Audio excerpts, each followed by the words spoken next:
এই যে বাগজোলা খাল, এই যে বাগজোলার যে কলোনি বলা হয় 1, 2, 3 বলে এখানে অনেকগুলো কলোনি আছে। সেই কলোনিগুলো যেগুলো কেষ্টপুর খাল ধারে পাশ থেকে বিভিন্ন জায়গা দিয়ে গড়ে উঠেছে। রাস্তাঘাটের ভয়ঙ্কর একটা অসুবিধে, কারণ ভীষণ কনজাস্টেড হয়ে যায়। মনে হয় রাস্তাটা আরেকটু বাড়ালে ভালো হয়।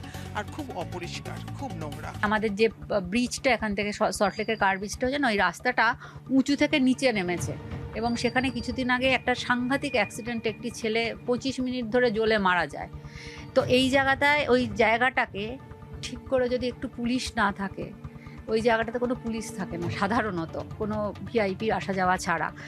সব সময় ছোটোখাটো অ্যাক্সিডেন্ট হচ্ছে, ওই পুড়ে যাওয়া ছাড়া একটা বিরাট বড় অ্যাক্সিডেন্ট যে কোনো সময় হতে পারে। আমি ভীষণভাবে চাইবো যে ওখানে একজন ট্রাফিক পুলিশের ব্যবস্থা হোক, একটা সিগন্যালিংয়ের ব্যবস্থা হোক, এবং রাস্তাটা যেভাবে গাড়িগুলো আসা যাওয়া করে, সত্যি আমরা প্রাণ হাতে নিয়ে আসা যাওয়া করি এখান দিয়ে।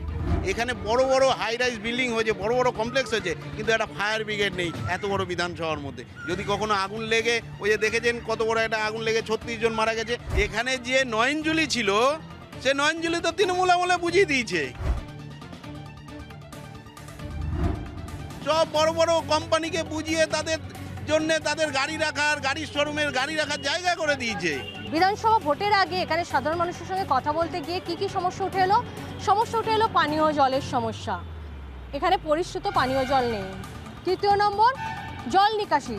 বৃষ্টি হলেই জল জমে যায়, কারণ অবশ্যই নয়নজুলি বুঝিয়ে জমি করে দেওয়া এবং সেই জমি সাধারণ মানুষের গাড়ি পার্কিংয়ের জন্য রাখা, এবং ওই নয়নজুলি বুঝিয়ে দেওয়ার ফলে কেষ্টপুর খালের ড্রেজিং না হওয়ার কারণে পুরো এলাকা প্লাবিত হওয়া, আর পাশাপাশি সিন্ডিকেট রাজ।